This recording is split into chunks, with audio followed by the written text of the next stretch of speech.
Hey guys, today I have a flip through and a review for you of Oak Meadow's Critical Media Literacy course. This is a high school course which my son in grade 12 recently completed. If you're not familiar with Oak Meadow, they are a secular curriculum which is based out of the United States.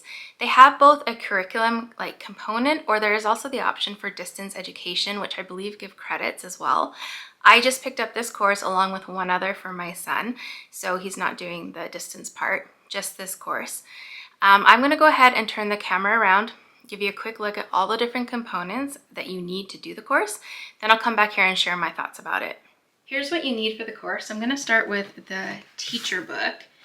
This course is a high school course. It's recommended for grades 9 through 12. They just kind of have that at any point you can take this in high school. It does fall under social studies according to their curriculum. The course is from 2023, so it is fairly new. First you have the table of contents. So they're going to give you the teacher edition introduction, the course book introduction, and then part one is making sense of the media. So what is critical media literacy, understanding the mass media, media history, understanding the self, media and propaganda, fake news, and ideology. Then you're going to go on to part two, which is deconstructing the media. So the construction of politics, advertisement analysis, media and the environment, race and inequality in media, constructions of gender and sexuality, constructions of class, media portrayals of ability, representations of the family, social media, and data mining. Part three is taking action. You have advertisement makeover, and where do we go from here? Then you have the appendix, which has all of these extra resources in them. So in this book, it goes through for the teacher about the course, how to support your student, how to use this book, and then it goes through this course introduction, which I believe is exactly the same as what's in the student book. So it talks about the course material. So there is the teacher book, there is the student book, there is this book here, The Media and Me, A Guide to Critical Media Literacy for Young People. And there's this one here, The Anatomy of Fake News, A Critical News Literacy Education. So it just tells you here what you need. You do need internet access for this course. There's quite a bit on the internet that you're going to be doing. Then it goes into how the course is set up. So in each lesson, you're going to find these certain things that you need to work through. This is a single semester course, so there's 18 lessons. Each one is designed to be completed in 1 week. Talks about evaluating online resources, academic expectations, and a note about the workload. Then it jumps right into the lessons. So what I'm going to do is I'm going to show you the student book at the same time. So here's the student course book. You can see it starts off exactly the same way. It's just missing that teacher introduction part, but then it goes right into this. So I'll show you what it looks like. So this is what the student is seeing. So they basically have the student workbook in the teacher book, but then they have, here, they have the answers in orange, and that's what the difference between the two books are. So let's jump to the student book for a minute and go through the lesson.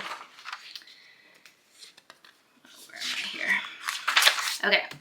So it has this assignment checklist. My son started to do this, and then I said, you know what, can you not write in it? Because it's basically just checking off things. There's very little actual writing in this book, and I'd like to save it for other kids. So it has the words in bold, different words and what they mean. Starts with the learning objectives, the lesson introduction.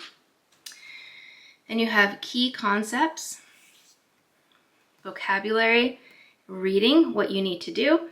So there are, it tells you exactly what you need to read and when.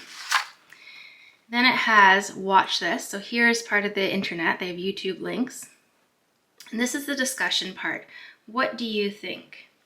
It talks about a digital footprint journal, which the child is going to keep throughout the entire course. So it's basically how long you use media sources for. It's like, do you notice the pop-ups changing when you visit a site, what other sites are advertised? So it's just becoming aware of your usage and how that usage affects the next time you go online. Some more stuff here about searching. Here's the writing assignments. So it tells you here, the first assignment's a free write. You do that, there's activities, that gives you activity A or activity B, and then there's a share your work section. And that's the end of lesson 1. So I'll quickly just flip through that in the teacher book. So you can see it looks exactly the same, except for the orange, which has been added. Answers for questions, things to consider as you are discussing with your child or you're marking their work. And then it goes on to the next lesson. So what I'm going to do is flip through the student book real quick so you can have a look what it looks like. These are the appendix at the back, those extra resources. But you can see everyone is set up exactly the same. So it makes it easy to know what you need to do and to follow what you should be doing. Okay, and let's do a quick flip through of the teacher book, which again has the appendix at the back. Go through this slowly so you can see what's in here. So there's information on the writing process, elements of good writing, citing your sources, expectations. Here's a good list. So yeah, academic expectations, work guidelines, original work guidelines, finding reputable sources, citing your sources, elements of good writing, the writing process, works cited that they use. There you go. And again, the rest is just the same, but you can see all the orange is like the answers part. So that's the 2 books. Then they have these 2 resources here. I have not read these books. They are on my list. I want to read them. I just have not gotten to them yet, but I'll show you a quick little look at the back here and what it looks like inside.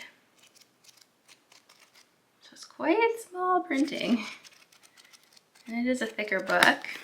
And this one here.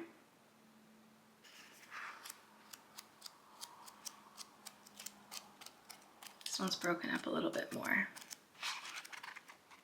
All right, so that is what you need to do this course and how this course works. So let me share my thoughts and my child's thoughts on it with you. Overall, as a parent, I like this course. I wanted my child to have a course that would dive deep into media, because media is such a big part of kids' lives these days. And there's just so many different sources, and there's so many little subtleties where they're trying to influence the way you think, the way you do things. And I just felt it was really important for my son to do this course, and I'm glad that he did it. I asked him to write me a list of things he liked and didn't like about it, so I have that right here. He said that he enjoyed the course subject as well. He thought it was interesting and useful, so that's great. He liked that it added in crash course videos as well as some TV shows, which he enjoyed watching. Now, I just want to say some of the shows are more adult themed, and so depending on your family and your values and priorities, you may want to just pre-watch some of what they're going to be asked to watch. There was also one unit in here, let me see which one it was, that talked about, lesson 12, constructions of gender and sexuality. I went through that unit with my son and we just picked out a few things. So he did not do that whole unit 12 because some of it did not align with our family's beliefs and values. And I wanted my son to have an opportunity to explore that if he wanted to, but he felt like he didn't really want to. So we just kind of chose a few of those. So that's something to be aware of. And then he said that many of the activities had interesting aspects, which made it really unique. So the units were all quite different in terms of the activities he needed to do, and so he found that unique and interesting. So then I asked him, what did he not like? And he said that overall it felt like the assignments didn't have as much choice to them compared to like the other Oak Meadow course that he did, that there was fewer options, and so a little bit constrained in that. And then he also mentioned that the digital footprint journal that he was asked to do, he feels like it didn't have the intended result that it was supposed to, because we have communal computer. We have like one main computer that all the kids use. My son does have a phone, but he doesn't necessarily have internet on it. He gets Wi-Fi here and there. He's not really allowed on the internet too often for just like surfing and things like that. So while it was supposed to be recording how your usage impacted the future things you were seeing, that wasn't necessarily true in his case, because I'm using it, my husband's using it, the other kids are using it, different assignments. So he felt like that was a bit of a complication with that project. I will add, he did recently get Instagram, and so he was able to see it more on his personal Instagram account, how when he first started, and then he had to like write a paper on this, on how it changed and how when he kind of, it started to tailor more to him. So that was something to keep in mind. Like if the child doesn't necessarily have their own source of media, you may want to hold off doing this course until later on.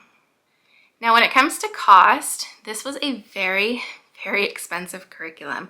I went to look today and it said that the teacher course book was $99 and the student book was $95 US.